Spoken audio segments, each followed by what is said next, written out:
तो किसी के मिटाने से मिट नहीं जाऊंगा मैं, किसी के मिटाने से मिट नहीं जाऊंगा मैं वो फूल हूँ गुलाब का, मसलोगे हथेली पर मुझे तो भी इत्र बन के मैं बहुत छोड़ते जाओ। एक युवा के रूप में आज कार्य रहते हैं 74 वर्ष की उम्र में भी, तो आखिर इसकी शक्ति क्या है आपके अंदर और आप किस प्रकार पंडित दीनदयाल उपाध्याय स्मृति मंच के तहत आप समाज को योगदान दे रहे हैं? अगर प्लास्टिक का भी मैनुअल बनाना चाहिए कि कहाँ रिसाइकल करना है, कहाँ रीयूज करना है, कहाँ रिड्यूस करना है, कहाँ रिड्यूस करना है। सुविधाएं हम सबको चाहिए, पर क्या करते हैं उसकी जगह पे हम हर जगह कचरा फैलाते जा रहे हैं, जिससे हमारा पर्यावरण नष्ट हो रहा है। समंदर में, पहाड़ों में, कहीं भी जाएं प्लास्टिक के कचरे का ढेर आपको मिल जाएगा। कि आप अपनी उस शक्ति से पूरे समाज क्या, पूरे विश्व क्या, पूरे ब्रह्मांड को परिवर्तन कर सकते हैं। क्योंकि ये यात्रा होती है आत्मा से परमात्मा की। कैसी दुनिया देखना चाहते हो? रोगी दुनिया देखना चाहते हो या निरोगी दुनिया? तुम्हारे मन में क्या है ये बताओ। हमारी दो इच्छाएं रहती हैं, कितने भी पैसे कमा लो, लेकिन अगर आपका चित्त शांत नहीं है और शरीर निरोग नहीं है तो आप दुनिया के साथ सबसे ज्यादा गरीब व्यक्ति हैं। नमस्कार। नमस्कार। आज हमारे समक्ष पंडित दीनदयाल उपाध्याय स्मृति संस्थान के राष्ट्रीय अध्यक्ष डॉक्टर विनोद शुक्ला जी मौजूद हैं। मैं आपका हमारे पॉडकास्ट में हार्दिक अभिनंदन करता हूं। धन्यवाद।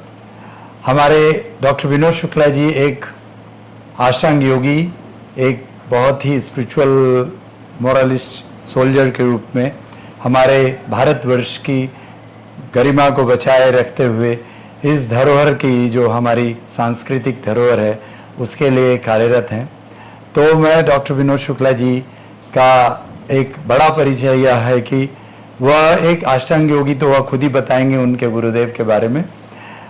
पंडित दीनदयाल जी के वह भतीजे हैं, यह दुनिया जानती है। और मैं आपसे निवेदन करूंगा कि कृपया आप अपने पहले अष्टांग योग के जो आपकी शक्ति है कि आप एक युवा के रूप में आज कार्य रहते हैं 74 वर्ष की उम्र में भी, तो आखिर इसकी शक्ति क्या है आपके अंदर और आप किस प्रकार पंडित दीनदयाल उपाध्याय स्मृति मंच के तहत आप समाज को योगदान दे रहे हैं? नमस्कार। बात यह है कि शक्ति तो ये होती है कि हमारे अंदर बहुत सारी शक्तियां मौजूद हैं। हमारे अंदर शारीरिक शक्ति है, मानसिक शक्ति है, आध्यात्मिक शक्ति है। और ज़्यादातर जो लोग रहते हैं वो खाली शारीरिक शक्ति के ऊपर ही निर्भर रहते हैं और शारीरिक शक्ति की एक अपनी क्षमता कम होती है, उसकी रेंज कम होती है। जैसे रेंज होती है ना तो वो कम होती है। तो हमारा जो काम है, जो अष्टांग योग, जैसे आपने बताया कि मैं डेली कम से कम 4-4.5 घंटे इसमें देता हूँ। तो हमारी जितनी भी शारीरिक क्षमता है उसको हम कैसे मानसिक क्षमता में, ऊर्जा में परिवर्तित करें और मानसिक ऊर्जा से ज़्यादा हम आध्यात्मिक में करें, क्योंकि आध्यात्मिक ऊर्जा जो है बहुत ही शक्तिशाली होती है। ये एटम बम से भी ज़्यादा पावरफुल होती है। आप अपनी उस शक्ति से पूरे समाज क्या, पूरे विश्व क्या, पूरे ब्रह्मांड को परिवर्तित कर सकते हैं, क्योंकि ये यात्रा होती है आत्मा से परमात्मा की ओर की। तो ये जो ये विषय है, मतलब थोड़े थोड़े विषय के बारे में मैं बताता जाऊंगा, क्योंकि आपने जो आपकी जो आध्यात्मिक शक्ति के जो आपके गुरुदेव के बारे में बताएं, और फिर आपने तो साथ साथ अपने गुरु की साधना जो अष्टांग योग के रूप में, आप एक अष्टांग योगी के रूप में जाने जाते हैं, उसके साथ साथ आप इस अपने गुरुदेव के बारे में परिचय देते हुए, जो पंडित दीनदयाल उपाध्याय जी भी एक आध्यात्मिक शक्ति हैं हमारे इस देश में, दोनों के बारे में थोड़ा परिचय दें। नहीं, बात यह है कि हमारे जो गुरुदेव श्री श्री आनंद मूर्ति जी हैं, क्योंकि पंडित दीनदयाल उपाध्याय जी जो ताऊ जी थे हमारे, उनके साथ बचपन से ही मैंने उनको देखा है, जाना है, उनके साथ यात्राएं भी की हैं और उनके व्यक्तित्व को मैंने बहुत करीब से नोट किया है। तो वो जो दीनदयाल जी, और दूसरा मेरा बचपन से संघ में जाता था, तो संघ में बचपन से जाने के कारण एक तो राष्ट्र के प्रति प्रेम होना, और दीनदयाल जी के साथ रहने के कारण जो सारे समाज के साथ में प्यार करना, उनके साथ करुणा करना, ये भाव उनसे मैंने सीखा। वो ही जब मेरे भाव दिमाग में रहता था तो कहते हैं कि मुक्ति आकांक्षा सद्गुरु प्राप्ति। तो मेरे अंदर जो उन्होंने कुछ वक्तव्य जैसे बोलते थे कि एक उज्जैन आए थे बहुत पहले, तो मैं पहले दीनदयाल जी के बारे में बता दूं, फिर मैं बताऊंगा आनंद मूर्ति जी के बारे में, फिर कार्यशैली के बारे में बताऊंगा कि जो मंच जो है क्या कार्य करता है, और हमारा मिशन क्या है और विजन क्या है काम करने का। जी हाँ, जी हाँ। ताकि सब लोगों को इससे लाभ मिले, आप भी सारे लोग इस रास्ते पे आएं और अपने जीवन को खुशी से आनंद से भरें, और इस पूरी दुनिया को खुशी आनंद और मोहब्बत से भर दें। इतनी शक्ति आपको मिले, वो शक्ति आपके अंदर है, उसी के बारे में मैं चर्चा करने के लिए बात कर रहा हूँ। तो जब वो मिले तो देखो बहुत बड़ी बात उन्होंने कही थी। उज्जैन में आए थे, मैं ये 1964-65 की बात है शायद। तो वहाँ पर आए थे तो महाकालेश्वर के मंदिर के लिए दर्शन के लिए गए थे, तो उनके साथ भी मैं दर्शन के लिए गया। तो दर्शन के लिए गया तो मैंने उनसे पूछा, मैंने कि ताऊ जी आपने परमात्मा से क्या मांगा अपने लिए? तो उन्होंने कहा हमने मांगा सर्वे सुखिनः भवन्तु सर्वे सन्तु निरामया सर्वे भद्राणि पश्यन्तु मा कश्चित् दुःखमाप्नुयात्। विश्व में सबका कल्याण हो, सभी जीव रोग मुक्त हों, सभी शांति में हों, सभी आनंद में हों। तो मैंने कहा ताऊ जी ये तो आपने सबके लिए मांगा, आपने अपने लिए क्या मांगा? तो उन्होंने कहा ये मैंने अपने लिए ही मांगा है। तो मैंने कहा ये तो आपने सबके लिए मांगा, अपने लिए तो कुछ मांगा नहीं है। बोले देखो एक बात बताओ। मैंने बताइए। बोले देखो तुम्हें चारों तरफ रोगी चेहरे अच्छे लगते हैं देखना कि निरोग चेहरे अच्छे लगते हैं? कैसी दुनिया देखना चाहते हो? रोगी दुनिया देखना चाहते हो या निरोगी दुनिया? तुम्हारे मन में क्या है ये बताओ। मैंने कहा निरोग देखना चाहते हैं। अच्छा ये बताओ कि चारों तरफ रोते हुए चेहरे देखना चाहते हो? चारों तरफ सब रो रहे हो और तुम ही हंस रहे हो, तो ऐसा अच्छा लगेगा तुमको? बोले नहीं। तो चारों तरफ हंसते हुए चेहरे देखना चाहते हैं। अच्छा, और चारों तरफ तुम ही अमीर हो, तुम्हारे पास ही परमात्मा बहुत सारा पैसा दे दे, और बाकी सब चारों तरफ गरीब ही गरीब हैं, तुम्हारी तो बहुत बड़ी कोठी है और चारों तरफ झोंपड़े हैं जिनको खाने को नहीं है, क्या चारों तरफ ऐसी दुनिया तुम देखना पसंद करोगे? मैंने कहा नहीं ताऊ जी। तो तुम क्या देखना पसंद करोगे? मैंने कहा चारों तरफ अच्छे मकान देखना पसंद करेंगे, चारों तरफ हंसते हुए चेहरा देखना पसंद करेंगे, ये और चारों तरफ कोई भी रोगी नहीं हो, अच्छे स्वस्थ सुंदर चेहरा अच्छा लगता है। तो इसका मतलब ये हुआ कि तुम चारों तरफ अपना अच्छा संसार देखना चाहते हो, सुंदर संसार देखना चाहते हो। ये तो तुम्हारी चाहत हुई ना, तो ये मेरी चाहत है। तो ये मेरी चाहत है, तो ये मैं अपने लिए मांग रहा हूं, क्योंकि मुझे अच्छा संसार चाहिए, सुंदर संसार चाहिए। अब बताओ तुम आइंदा से भगवान से क्या मांगोगे? तो मैंने कहा मैं यही मांगूंगा। तो बोले पक्का यही मांगोगे ना, कोई और दूसरी चीज तो नहीं मांगोगे? मैंने कहा नहीं, मैं ताऊ जी यही मांगूंगा। उस दिन के बाद से मतलब मेरे को एक जन्म हुआ मैंने कि हाँ ये चारों तरफ दुनिया एक अच्छी हो, कैसी हो, और फिर इसको जानने की जो आगे के लिए उनके मतलब जब वहाँ संघ में जाते थे तो संघ में सबके साथ बैठना उठना, बहुत छोटे में संघ में, मतलब ये समझ लो मैं तीसरी क्लास से ही संघ में जाता था, छोटे छोटे।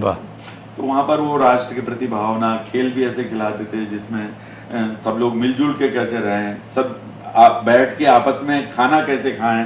तो मतलब संग छद्दम संग दोद्दम का एक भावना पैदा होती है। तो बचपन से एक भीति बन जाती है, बचपन से जब वो जाएगा तो उसका एक निर्माण हो जाएगा कि देश के प्रति, राष्ट्र के प्रति। अब आगे के लिए मेरे दिमाग में बहुत सारी इच्छाएं थी। वो इच्छाएं ये थी कि मैं पहले साधना, सब पूजा करते थे, साधना करते हुए हनुमान जी के वहाँ जाते थे, तस्वीर देखते तो हनुमान जी को साधना करते हुए देखते थे, भगवान शंकर की पूजा करने तो भगवान शंकर को साधना करते हुए देखते थे। फिर हम जितने भी ऋषि मुनि थे उन्होंने तपस्या की, तो एक भाव जगह कि रावण ने इतनी तपस्या की और उनका सिंहासन हिला दिया, फिर वो भक्त ध्रुव ने तपस्या की। तो ये बात बचपन से ही मेरे दिमाग में आ गई थी कि जो तपस्या है वही मैंने, और तपस्या एक साधारण जो मनुष्य रहते हैं वो तो जो है तपस्वियों की पूजा करते हैं, और जो तपस्वी रहते हैं वो संसार को सुंदर बनाते हैं। तो यहाँ से मुझे ये सूत्र मिला। तो ये सूत्र से फिर एक खोज हुई मुझे कि मुझे कौन साधना सिखाए। तो मैंने एक बहुत पहले पिक्चर देखी थी भक्त ध्रुव।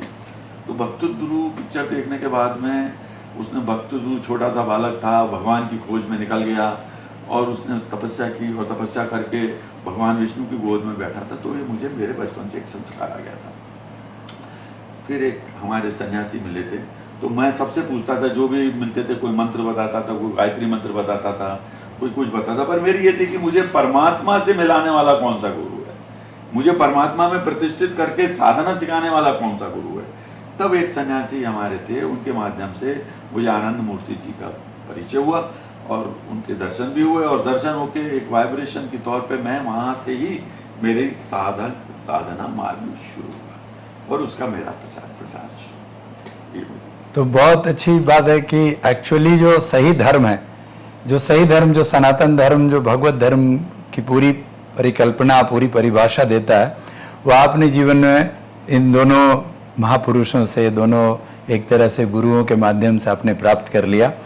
और जो आध्यात्मिक गुरु आपके श्री श्री आनंद मूर्ति जी, उनके बारे में जैसा आपने प्रस्तुत किया कि व्रियदर्शिना प्राणिधानम च धर्मा, यानी उस अनंत को पाने के लिए सुखम अनंतम आनंदम आनंदम ब्रह्म विद्याहु, यानी आपने ब्रह्म विद्या की साधना, आपने जो भगवत गीता का आधार है उसको आपने उनसे प्राप्त कर लिया। तो अब हम यह जानना चाहते हैं कि आपका जो आपकी यात्रा अष्टांग योग के रूप में, एक साधक के रूप में, आध्यात्मिक शक्ति के रूप में, पंडित दीनदयाल जी की एकात्म मानव दर्शन को प्रसारित करने के रूप में, अब आपके जो जीवन यात्रा रही जिसमें पंडित दीनदयाल उपाध्याय स्मृति मंच का आपने संस्थापन किया, उसके तहत में जो सृष्टि की बात कही गई है कि शिव शक्त्यात्मकम ब्रह्मा, यानी आप ब्रह्म की जो सृष्टि है जिसमें शिव आपकी आंतरिक चेतना के रूप में आपने जागृति प्राप्त कर लिया और साधक के रूप में आप है, एक योगी के रूप में आज काम कर रहे हैं, अष्टांग योगी के रूप में आप अपने जीवन को और समाज को योगदान दे रहे हैं। अब यह जो पूरी जो प्रकृति है उसकी रक्षा के लिए भी आप बहुत काम कर रहे हैं। तो आप कृपया बताएं कि जो यह प्रकृति है, माँ प्रकृति में जो पर्यावरण है, उस पर्यावरण की प्रदूषण को बचाने के लिए आप जो मुहिम लिए, प्लास्टिक कचरा मुक्त भारत जैसे अभियान, उसके बारे में कृपया प्रकाश डालें। हाँ, मैं अभी अब श्रृंखला से चलता हूँ, उसके मैं प्रकाश डालता हूँ। अब यहाँ से क्रमबद्ध हम चलते हैं। तो उसके बाद मैं शायद 1967 में एकात्म मानव दर्शन का वो हुआ था, और मैंने उनके साथ बद्रीनाथ, केदारनाथ वगैरह की यात्रा भी की थी दीनदयाल जी के साथ में। और उसके बाद में जैसे ही जब ये वाक़या हुआ था, जब महाकालेश्वर आए थे, उसके 1 साल के बाद ही मेरी दीक्षा हो गई थी, जब मेरी पुरुष थी। तो श्री श्री आनंद मूर्ति, 2 वाक्य भी थे जो मेरे दिमाग में आ गए थे। एक तो ये था कि शरीर, मन, आत्मा और बुद्धि के साथ सामंजस्य और संतुलित करके चलने वाला व्यक्ति ही सुखी और संपन्न मनुष्य है, और ऐसे मनुष्यों का समूह ही देश का निर्माण करेगा और वासुदेव कुटुंबकम की स्थापना करेगा। दूसरा था कि हम ऐसे भारत का निर्माण करेंगे यहाँ जन्मा हुआ बालक अपने संपूर्ण व्यक्तित्व का विकास करते हुए, पूरी प्रकृति को आत्मसात करते हुए नर से नारायण बनने में कैसे सक्षम होगा। ये 2 वक्तव्य उन्होंने दिए। ये मेरे दिमाग में घर कर गए कि पहले तो शरीर, मन, बुद्धि, आत्मा, अब ये बात तो कही, लेकिन इस बात को करने के लिए क्या करना पड़ेगा, हम क्या ऐसा करें कि जिसमें हमारा शरीर, मन, आत्मा और बुद्धि के साथ हम सामंजस्य, संतुलन, यानी ऐसे व्यक्ति बनेंगे, उनका निर्माण होगा, तो वो उनका जो समूह होगा वो देश का ही कार्य नहीं करेगा, वो राजनीति में भी रहने चाहिए, समाज में भी रहने चाहिए, और साथ में हर जगह जब मौजूद, हर क्षेत्र में जब वो रहेंगे तो एक सुंदर विश्व की कल्पना हम कर सकते हैं। यही हमारे गुरुदेव ने कहा था, जो physically fit, mentally prepared, spiritually elevated व्यक्ति है वो सद्विप्रा है। और ऐसे ही व्यक्ति जो हैं सद्विप्र चक्र केंद्र नियंत्रिका, मतलब चक्र के केंद्र में ऐसे व्यक्ति होने चाहिए। और ऐसे व्यक्ति के लिए एक भगवान कृष्ण ने विवेचना की है, जो स्थित प्रज्ञ पुरुष, धीर प्रज्ञ पुरुष। वो कौन धीर पुरुष कौन सा होता है? हे अर्जुन, तू स्थित प्रज्ञ बन, तू धीर पुरुष बन। तो उसने फिर क्वेश्चन किए कि वो कैसे बनेंगे? तो इंद्रिय निग्रह करो। इंद्रिय निग्रह कैसे करेंगे? इंद्रिय निग्रह करने के लिए उन्होंने गीता में पूरी विवेचना दी है, उन्होंने सब तरह की पूजाएं बताई हैं, लेकिन सबसे उत्तम जो है उन्होंने योग ही बताया है। और सब में मैं हूं, मामे वंशे जीव लोके जीव भूता सनातना मन सृष्ट्यानि इंद्रियानि प्रकृतिस्थानि कश्यति। यानी कि हे मेरे ही अंश है, मुझसे ही उत्पन्न जान, ये सारी सृष्टि मुझसे पैदा हुई है। तो परमात्मा से प्यार करने का मतलब है उनकी सृष्टि से प्यार करना।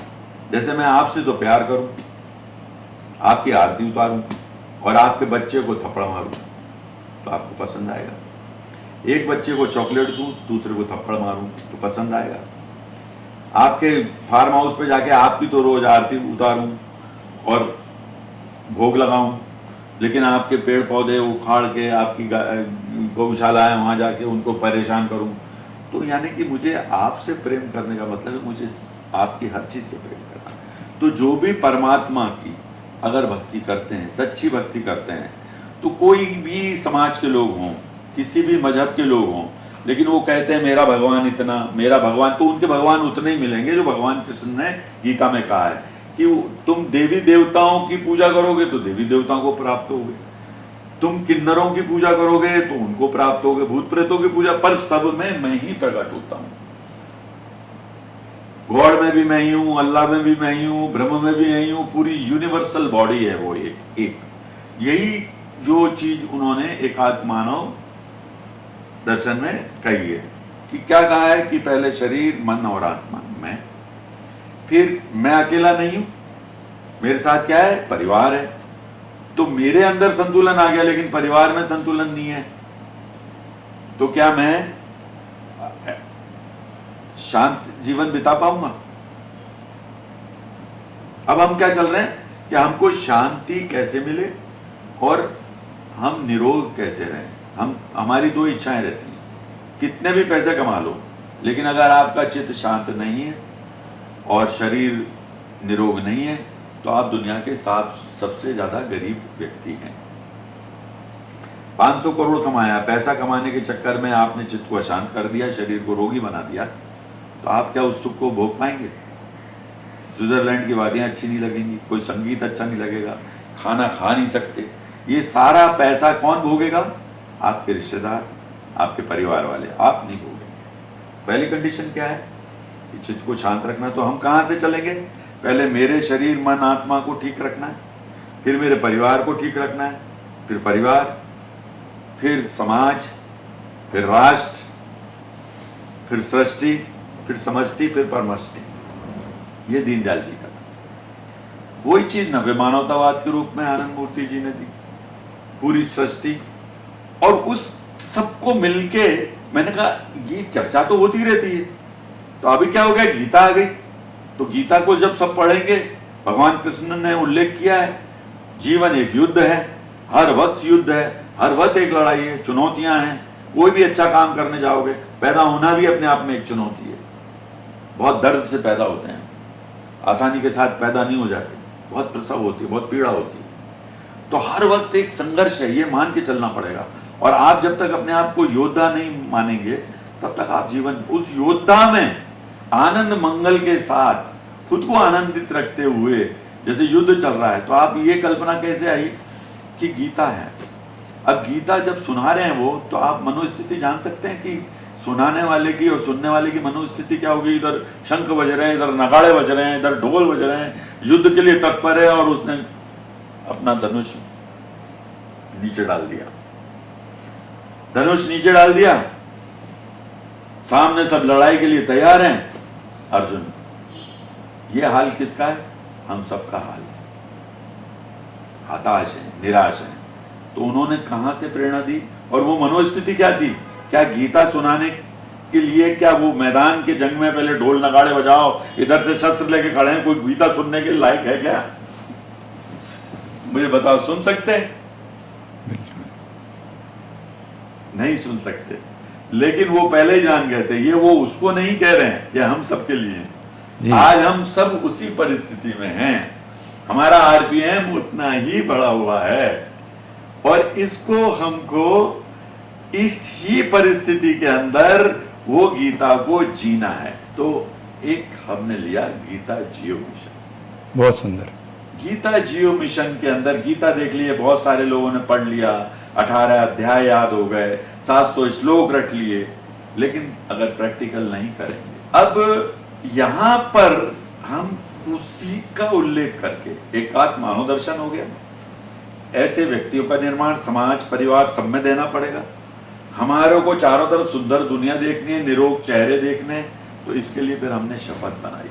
उस शपथ को प्रैक्टिकल के लिए घर घर में वो बच्चे, हर एक बच्चे को याद होनी चाहिए, हर एक स्कूल में प्रार्थना के रूप में जाना जाना चाहिए, हर एक रूप में वो प्रार्थना के रूप में अगर करेंगे आप तो वो मैं आपको शपथ दिलाऊंगा, लेकिन अभी मैं बता देता हूँ वो शपथ क्या है।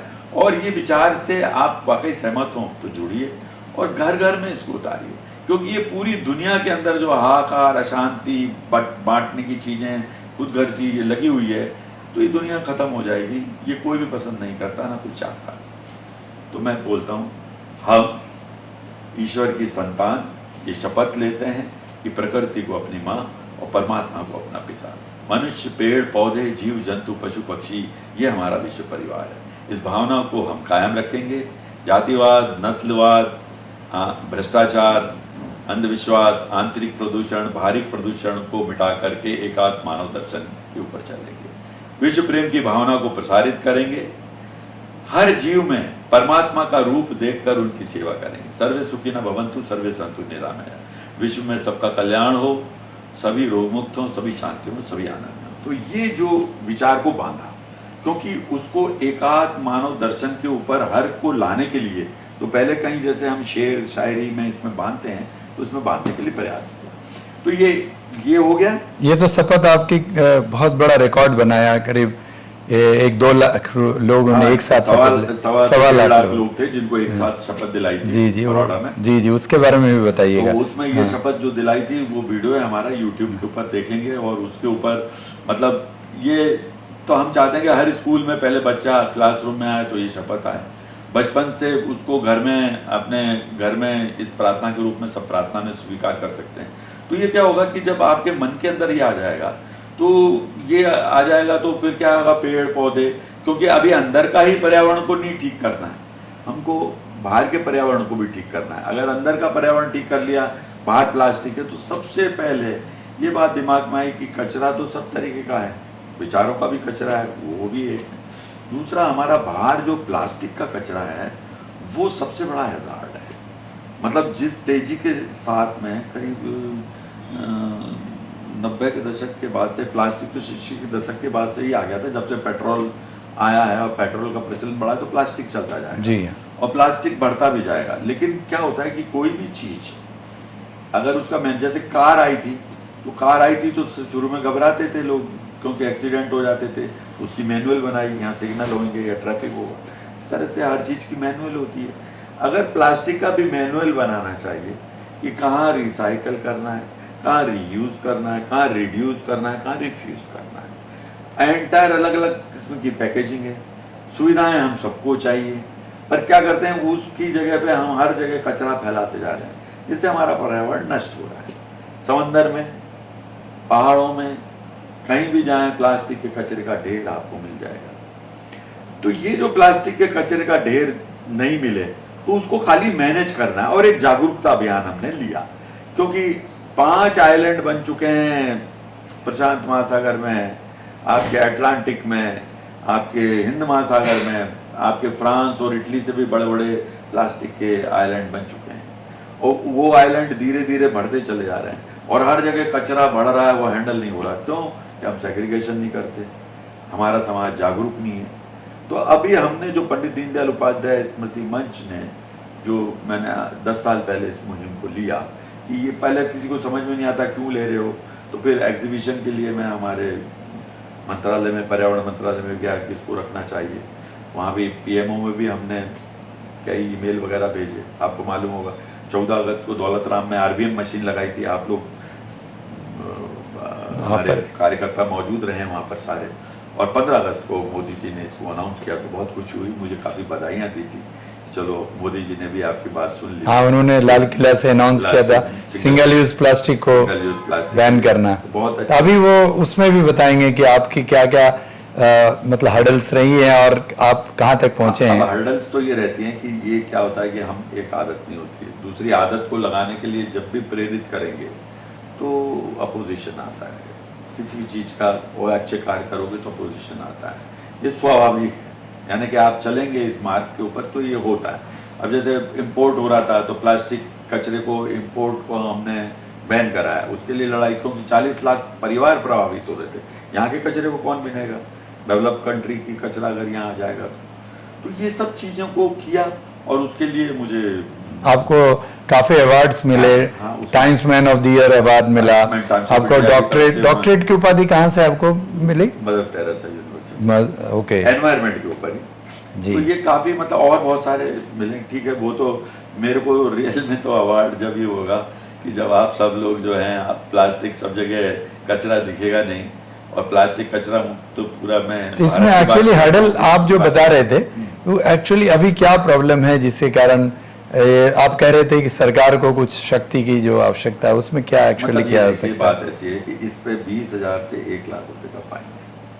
हम क्या है जो अभी सबसे ये फाइन किनको है? वो जो इंडस्ट्रीज क्या होता है, जैसे रिफ्यूज है, सिंगल यूज प्लास्टिक में क्या है, बाकी कुछ पैकेजिंग ऐसी आती है जो 100 माइक्रो से ऊपर जो हैं उनको सिंगल यूज पे, क्योंकि वो रीयूज में आ जाती है। जैसे आप शोरूम से थैलियाँ लाते हैं प्लास्टिक की, वो प्लास्टिक की थैलियाँ आप 1 से 2 साल तक चलाते हैं, घर में रखे रहते हैं उसको। आपकी जो बॉटल है पानी की, वो 80% से ऊपर रिसाइकल होती है, तो वो गोल्ड है। जितने भी रैक पिकर हैं ये प्लास्टिक की बोतल को बीनते हैं।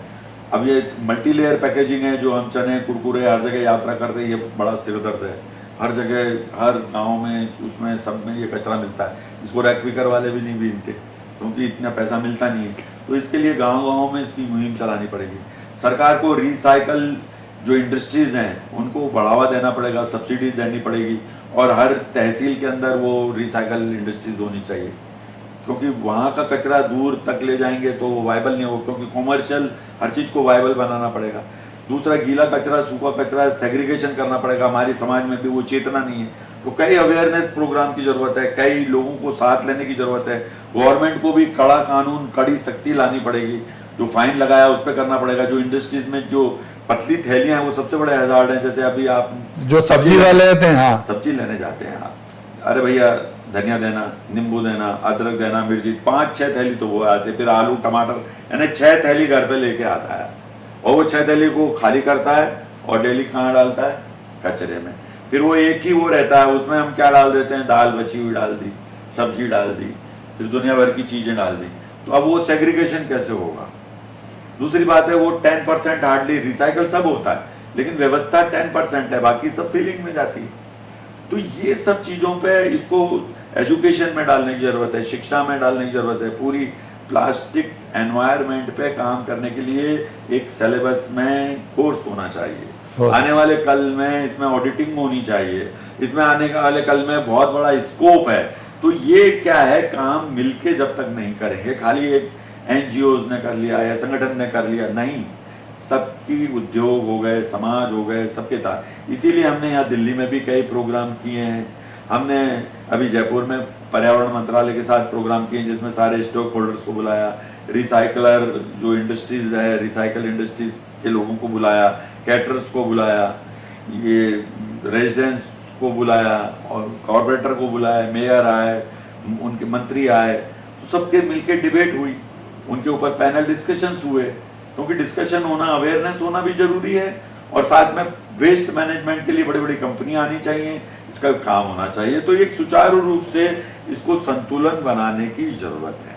जो आपने बहुत अच्छा, आपका जो एक्सपीरियंस है, आपकी जो अनुभव है आंतरिक और बाहरी, तो उसमें आपने बाहरी प्रदूषण के लिए आपने जो प्लास्टिक कचरा मुक्त भारत के लिए अभियान चलाया और आपको काफ़ी अवार्ड्स मिले और आपने डेवलपमेंट के लिए जो आपकी जो प्रॉब्लम्स है उसके ऊपर भी आपने प्रकाश डाला कि क्या हमें करने की आवश्यकता है।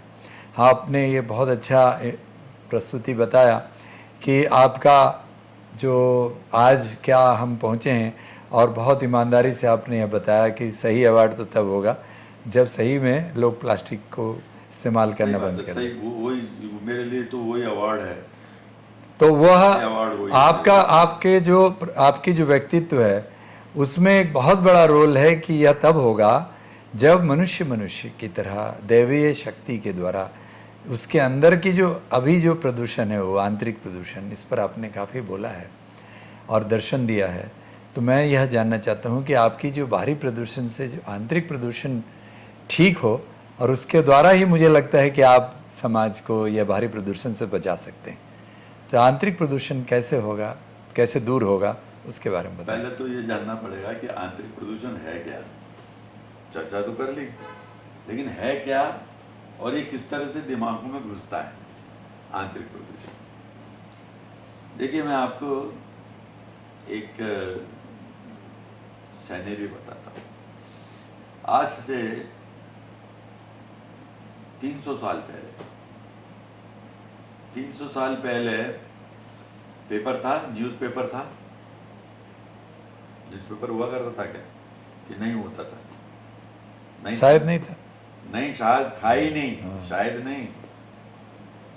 न्यूज़पेपर नहीं था, रेडियो था नहीं था, टीवी था नहीं टीवी था, तो बिल्कुल नहीं था। मोबाइल नहीं था। मतलब ये है कि एक गांव ही एक देश होता था।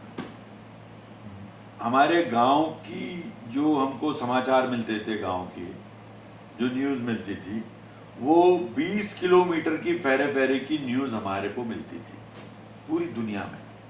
गाड़ी घोड़े थे, मतलब खाली घोड़ा गाड़ी बैलगाड़ी ये चलते थे, मोटर गाड़ी, प्लेन, शिप ये नहीं थे, नावें थी।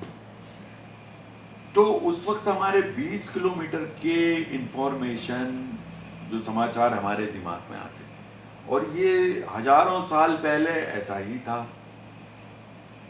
और आज ये पिछले 200 साल पहले तक ऐसा ही चला रहा था। लेकिन धीरे धीरे धीरे धीरे क्या हुआ, क्योंकि पहले आपने देखा होगा गांव में कोई व्यक्ति सुबह का किसी पास के गांव में जाता था और वहां से समाचार लाता था, वहां वो मर गया है, उसके साथ ये हादसा हो गया। बाकी दुनिया की, पूरे राष्ट्र की खबर नहीं होती थी। अभी कोई साउथ में रह रहा है और वहाँ भूकंप आ गया नॉर्थ में, तो थोड़ी पता चलता था कि वहाँ भूकंप आ गया, वहाँ आग लग गई, वहाँ बलात्कार हो गए, वहाँ ये सारी चीज़ें हो गई, ये पता थोड़ी चलते थे। लेकिन ये 150-200 साल के अंदर पूरी दुनिया की इंफॉर्मेशन हमारे दिमाग में आने लग गई। तो अब क्या था कि जो 20 किलोमीटर की इंफॉर्मेशन थी वो अभी पूरी ग्लोब की इंफॉर्मेशन आ गई। तो जो साउंड और इमेज का जो कचरा था, क्या हो गया, वो पूरा का पूरा रोज यहाँ इतना बड़ा घोटाला, यहाँ भूकंप आ गया, इतने बलात्कार हुए, यहाँ आतंकवादियों ने इतना हमला किया, वो इतना पैसा खा गया, उसने वो बकोटी फर्स्ट क्लास रॉयल्स रॉयल्स गाड़ी इतने में खरीदी, उसका ये। तो अब ये क्या हो गया, हमारे जो हम इसको रिसीव करते थे और छोड़ते थे, तो जो हमारे न्यूरॉन्स थे उनकी एक्टिविटीज बहुत बढ़ गई। तो आपने देखा होगा कि अगर मोबाइल फोन है, पहले मोबाइल फोन कितने जीबी का होता था? कितने जीबी का होता था मोबाइल फोन? 3 GB, 4 GB. हाँ, बिल्कुल। तो 4 जीबी का मोबाइल फोन भी बहुत होता था, लेकिन आज 500 जीबी का मोबाइल फोन भी कम पड़ता। तो पहले जो दिमाग था वो शांत रहता था, रोगी कम, क्योंकि इतनी परेशानियां नहीं थी, दूसरे को देख के कंपटीशन नहीं था, इतनी इंफॉर्मेशन नहीं थी। तो अगर आपके मोबाइल में आपकी जीबी तो है 10 जीबी का, और इसमें 10 जीबी के बाद में ओवरफ्लो हो गया, तो क्या होगा? मोबाइल क्या होगा? वो ब्लास्ट हो जाएगा। हैंग होगा। तो जब आपकी इंफॉर्मेशन यहाँ सब भर रही हैं और आपको क्या करना पड़ेगा इसके लिए, क्या काम करना पड़ेगा मोबाइल के लिए? या तो डिलीट सिस्टम करना पड़ेगा या आपको अपनी जीबी बढ़ानी पड़ेगी। अगर आपने डिलीट सिस्टम नहीं किया और आपने अपनी जीबी नहीं बढ़ाई तो ये मोबाइल हैंग हो जाएगा, जिस तरह से आपका दिमाग आज हैंग हो रहा है। सबके हैंग हो रहे हैं, क्यों कि डिलीट सिस्टम है नहीं, जीबी बढ़ाते नहीं हैं।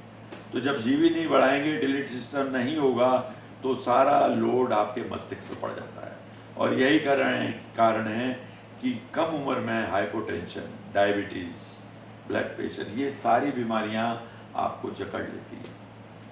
और ये जकड़न इसीलिए आती है, आप कितने भी योग करेंगे, कितनी भी आप जो है इस और आप अपने फूड के लिए बहुत हेल्दी फूड लेंगे, लेकिन थॉट हाइजीन नहीं रखा, अगर आपने अपने विचारों को दूर करने के लिए, कचरे को निकालने के लिए अगर आपने माइंड का एक्सपेंशन नहीं किया और डिलीट सिस्टम नहीं किया, उसके लिए करना पड़ेगा अष्टांग योग। यहाँ मैं बोलता हूँ आपको अष्टांग योग करना पड़ेगा। योग करते हैं, योग प्रचलित हुआ है, लेकिन योग एकमात्र आसन है। लेकिन आपको डील करना है परिवार से भी, आपको डील करना है समाज से भी, सबसे आपको संपर्क में रहना है।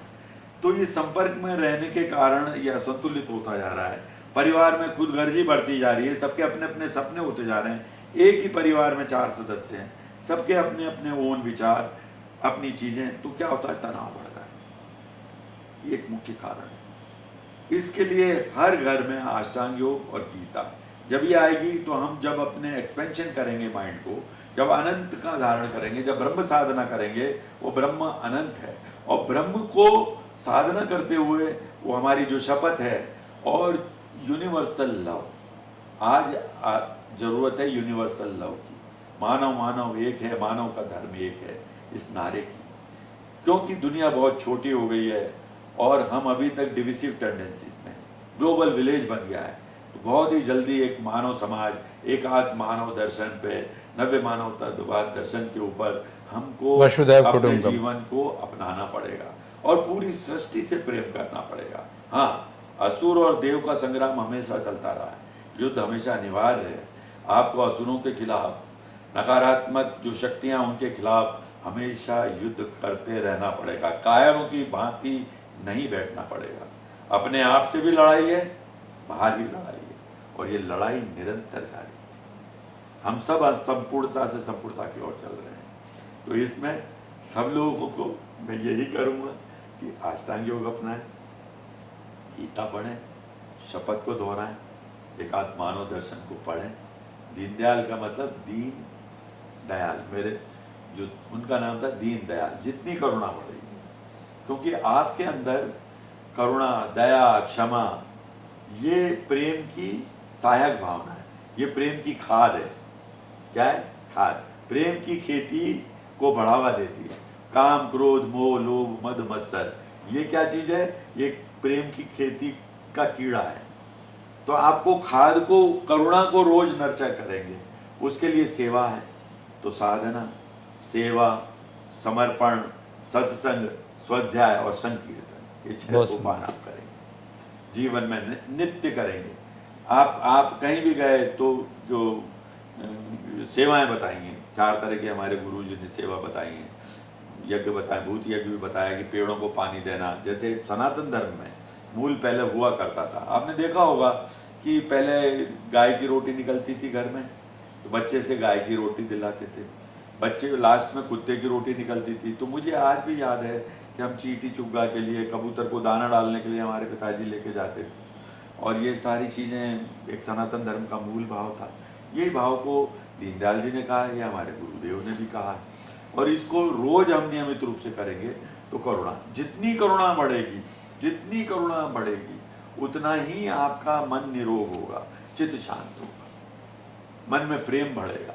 तो इसको पैदा करने के लिए हमको कार्य करने पड़ेंगे। ऐसे संस्कार, स्कूल बनेंगे, विद्यालय, यही गुरुकुल है। गुरुकुल नाम से नहीं होता, गुरुकुल में ऐसी मतलब विश्व एकीकरण की भावना की शपथ, पूरे विश्व से प्रेम करना, पूरी परमात्मा सब में समाया हुआ, ये पूरी जो यूनिवर्सल बॉडी है, ये पूरा ब्रह्मांड शरीर है, ये परमात्मा का शरीर है, हम उसके सेल हैं, और ये सब हमारे अपने हैं, मेरा ही परिवार है, मेरे को ही इनको देखना है। मैं इस प्लेनेट में प्रेम, मोहब्बत, प्यार और सकारात्मक ऊर्जा बढ़ाने के लिए इसमें तो मेरा इसमें जन्म जो है। आपने अष्टांग योग साधना की जो बात कहा, जो रियल एक्चुअली योग है, जिसमें कि आज जो योग है वह योग के नाम पर योगा यानी योगासन सिर्फ होता है, और भगवान कृष्ण का जो की साधना है वह भी यही है योग को, और जिसे महर्षि पतंजलि ने अष्टांग योग के रूप में प्रस्तुत किया दुनिया को।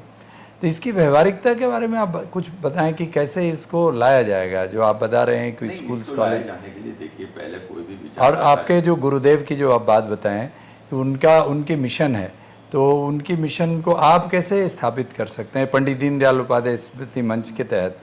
उनका तो मिशन ये है, आत्ममोक्षार्थम जगत हिताय। जी, मतलब हम अपने मोक्ष पे तो जाएं, लेकिन साथ में ये मैं भक्ति प्रेम कर रहा हूँ, तो कौन है प्रेम? भगवान किधर है, परमात्मा किधर है? यही तो परमात्मा है।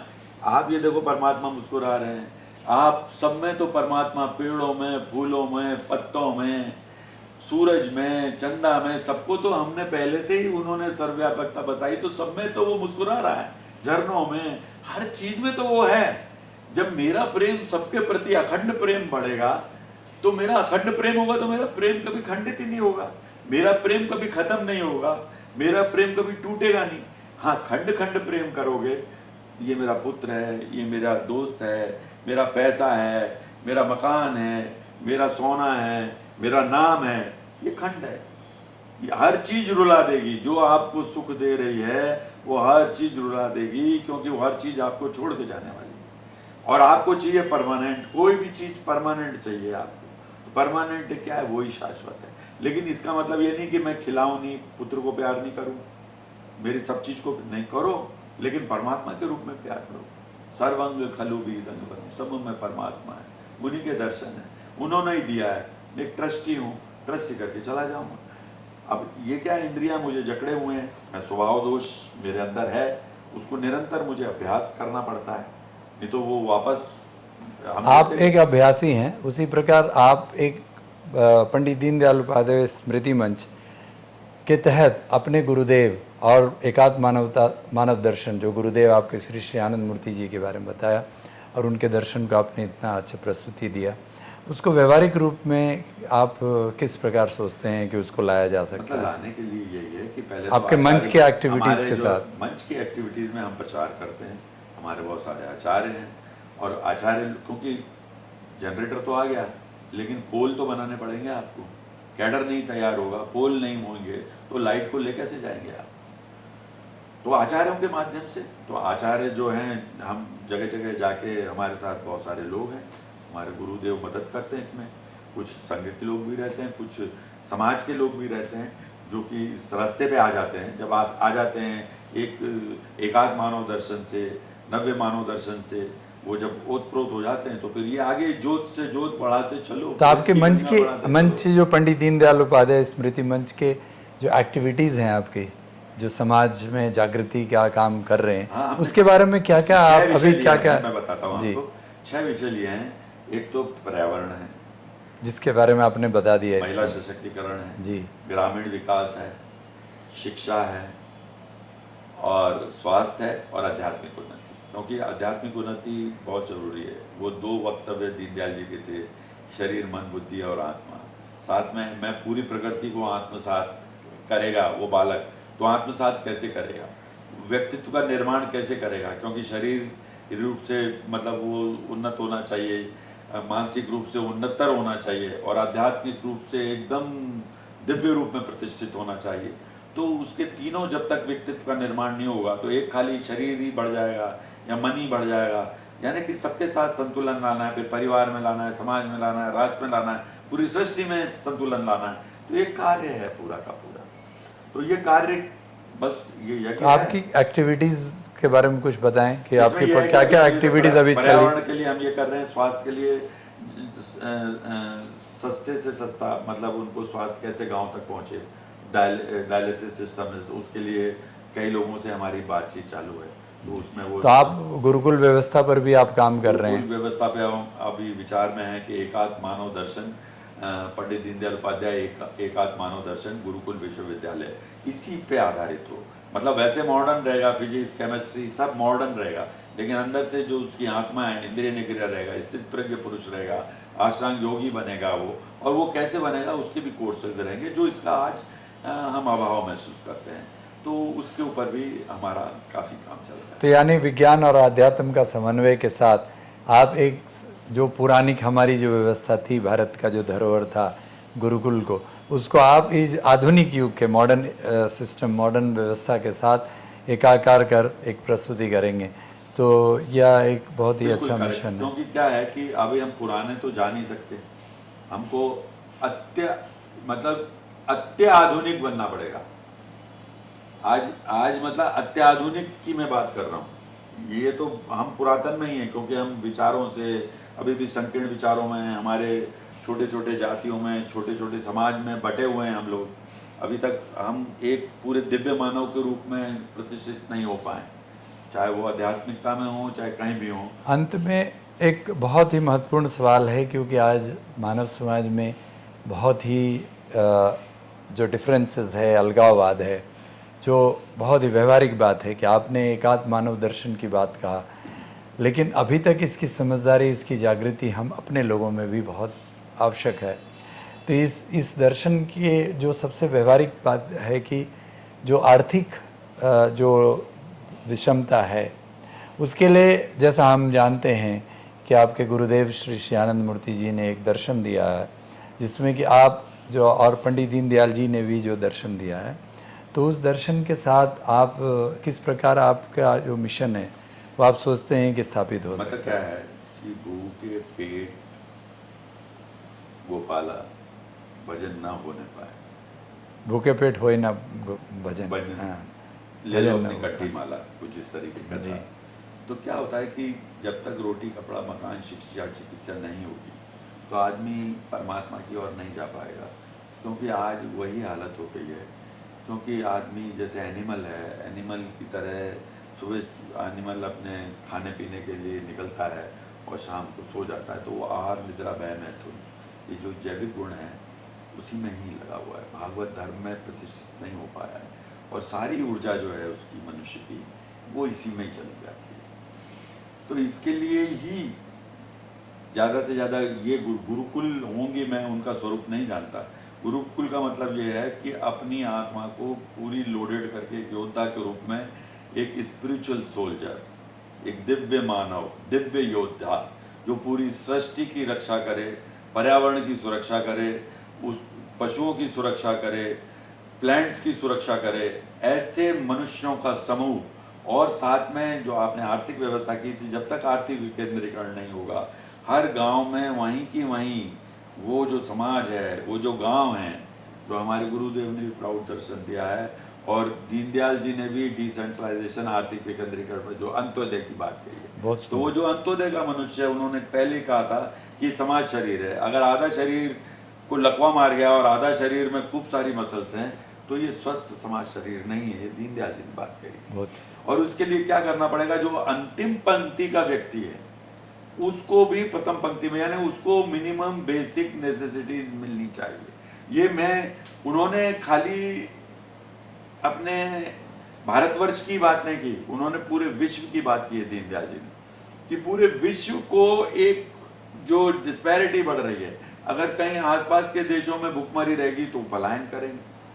तो पूरे विश्व की एक ऐसे आर्थिक दर्शन की जरूरत है, और जो नेतृत्व है वो सामाजिक आध्यात्मिक लोगों के हाथों में नेतृत्व होना चाहिए, जो कि सारी सृष्टि से प्रेम करते हो। कोई अपनी विशेष जाति के लिए ही काम कर रहा है, कोई विशेष मजहब के लिए ही काम कर रहा है, तो ये शरीर के टुकड़े हैं।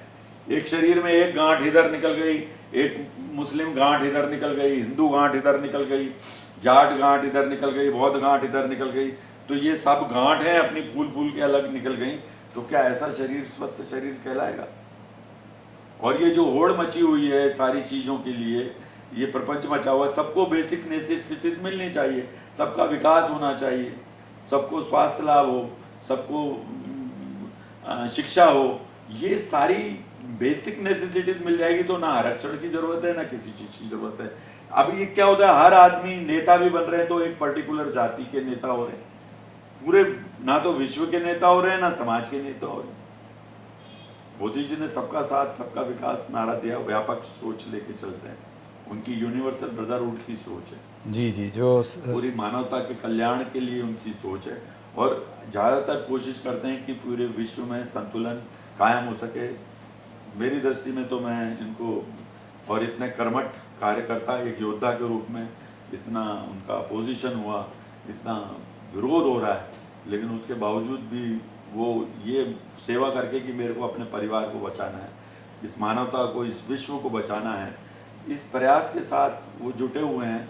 तो उनके लिए इसमें मैं आपका प्रार्थना करता हूँ परमात्मा से कि उनको और परमात्मा इतनी आध्यात्मिक शक्ति दे, उनको प्रेम दे, ताकि प्रेम से वशीभूत होकर के विरोधी लोग भी उनके प्रेम में भावान्वित हो जाएं। होते होंगे पीछे से गाना तो गाते होंगे, सही काम कर रहा है, पर उनकी अपनी रोटी रोटी है, नहीं ठीक है। तो अंत में यही है कि आपका जो पूरा जो एक बाहरी प्रदूषण आंतरिक प्रदूषण का मिलन, और जो आपके गुरुदेव के द्वारा जो मैसेज है, उसमें जो आपने एक कंप्लीट व्यवस्था परिवर्तन, जो नया दुनिया, जो भारत सही में भारत बनकर दिखेगा, यानी जो आपने जो कहा मानव मानव एक है, मानव का धर्म एक है, जो आपके गुरुदेव का दिया हुआ नारा है, जो आपने बताया, तो यानी यह सही धर्म, जो सनातन धर्म जो है, वह धर्म फिर से स्थापित हो सके और मानव एक हो सके, आप इस पर काम कर रहे हैं।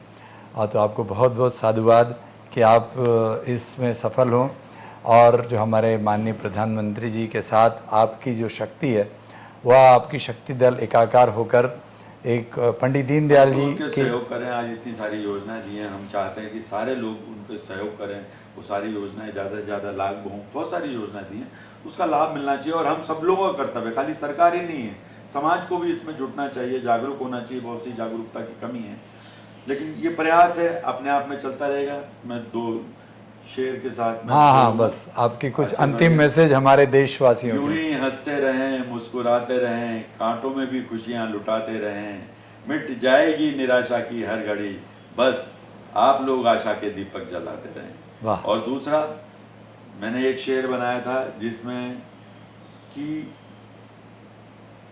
हम कोई भी समाज का काम करते हैं तो विरोध होता है, हमको मिटाने की कोशिश करते हैं, लेकिन हम अपनी खुशबू नहीं छोड़ेंगे। कोई बदबू फैलाता है तो हम अपनी उसके देखा देखी हम भी नहीं कहेंगे कि हम भी बदबू मारेंगे इसके जैसे, ये जितना नीचे स्तर पे उतर आया। तो किसी के मिटाने से मिट नहीं जाऊंगा मैं, किसी के मिटाने से मिट नहीं जाऊंगा मैं वो फूल हूँ गुलाब का, मसलोगे हथेली पर मुझे तो भी इत्र बन के महक जाऊंगा। वाह, क्या बात। अपनी खुशबू बहुत छोड़ते जाओ, यूं ही आपके सारे ख्वाब हकीकत हो जाएं, खुशियों से आपका जीवन रोशन हो जाए, और आप सब लोगों की जिंदगी इतनी महके कि आपकी महक से सारी दुनिया महक जाए। वाह, बहुत बहुत साधुवाद, बहुत बहुत धन्यवाद, हार्दिक अभिनंदन, धन्यवाद, नमस्कार।